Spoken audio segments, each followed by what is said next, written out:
صاحبہ کہتی ہیں اب یہ وقت بدل چکا ہے، یہ وہ وقت نہیں ہے جب باتیں چھپ جاتی تھیں. سی ایم صاحبہ کہتی ہیں کہ جن کے 300-400 یونٹ کی کنزمپشن ہے ہم ان کو سولر پینلز لگا کے دیں گے.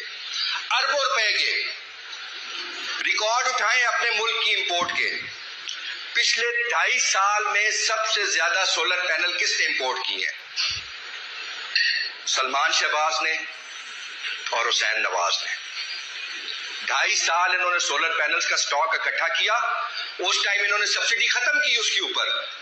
جب وہ سارا اکٹھا ہو گیا اب حکومت ان سے مہنگے داموں خریدے گی اور غریبوں کو لگا کے دے گی. 10 میں سے 1 غریب کو ملے گا.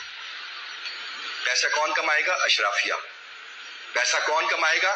جو ایک ایسا رو جاری کر دیتا ہے ریگولیٹری آرڈر جس کی کوئی حیثیت نہیں ہے.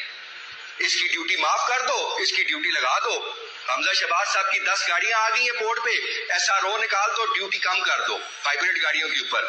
جیسی وہ گاڑیاں نکل گئی پورٹ سے دوبارہ ایسا رو ڈال دو کہ ہم نے یہ ڈیوٹی واپس کر دی.